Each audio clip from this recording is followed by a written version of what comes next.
I grew up in a very unconventional family. My father was an avid student of natural medicine. His personal library consisted of many thousands of books, some which were hundreds of years old. Every night on his bedside table was a tower of these books that he was continuously studying from. And he would do regular experiments in the kitchen or his homemade lab, testing this knowledge to learn more about herbal concoctions, tinctures, handmade cosmetics, and even advanced alchemical tools to transform elements into their finer states.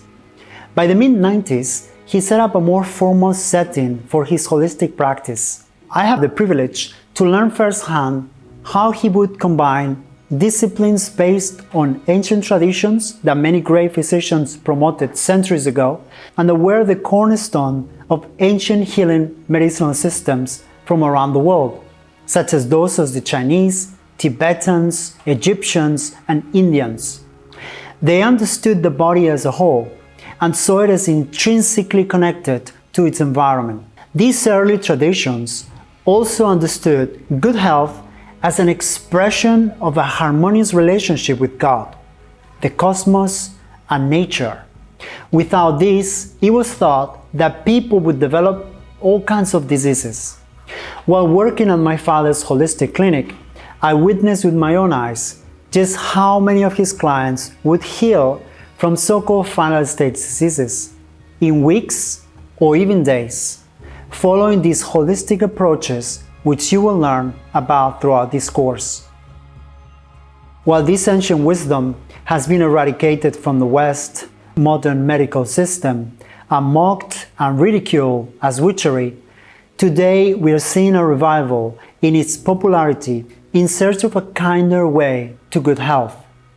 Seeing the body holistically or as a whole means we understand that the body is always working in synergy towards maintaining a balance and equilibrium, not against itself as it's being portrayed by our modern medical systems.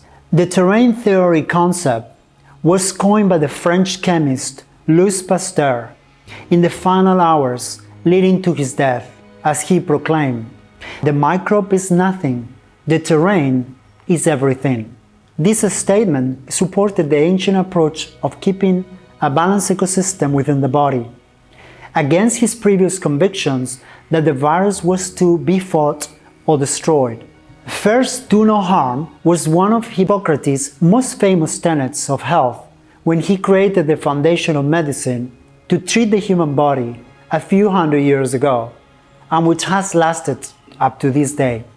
But even though doctors promise to follow this tenet, in practice, most medical procedures related to chronic illnesses use protocols that are not very amicable to our body.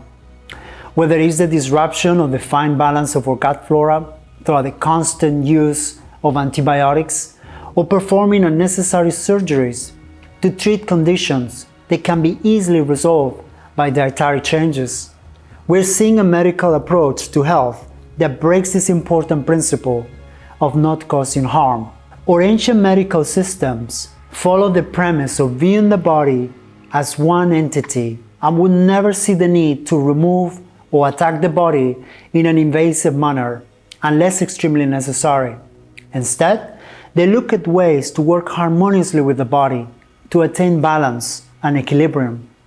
I was fortunate to grow up experiencing this way of treating the body. For example, when I was small, whenever my brother and I would catch a cold, the flu, a cough, or fever, one of the first things our father would do is to work with our body in order to assist in the healing process and help to support and activate the innate healing mechanisms that we all have within us. More often than not, today's medical approach sees the human body as an imperfect and fragile system that needs at best to be rescued or at worst to be externally and aggressively assisted in order to keep functioning. But the body's capability of healing itself is simply ignored and rarely put to good use. In my household as a child, a normal fever event was not seen as a dangerous situation that needed to be stopped or bypassed using medications. Instead, We're given a broth, vitamin C, put on bed rest with fresh juices or herbal drinks. Let the body go through this natural healing process. The presence of mucus signaled that the body was trying to get rid of toxins, and my parents aided this process by giving me eucalyptus steam baths and then sent me back to bed for as long as I needed. After this process, I always felt better. It was also great for my skin, my immune system, and I remember that going through this process or healing cycles would make me feel empowered about my own health. And with time, I realized that those events were responsible for building a strong immune system that knows how to respond when presented with different circumstances throughout my life. To most people who have never heard of ancient healing practices, this process may sound strange at first, but that is because our modern society has taught us to seek for quick solutions and to run to the doctor at the first sign of fever or pain. We are afraid of facing discomfort, and so events like that make us feel intimidated and overwhelmed. But learning to listen to your own body and understanding the natural healing mechanisms within always results in an improved immune system and overall health, and a feeling of self-empowerment about your own well-being journey. Taking responsibility for our body does not mean not seeing symptoms, viruses, or diseases as a threat, but instead seeing them as a sign of an imbalance within the body that we would learn to work with and improve by working with the body and not against it.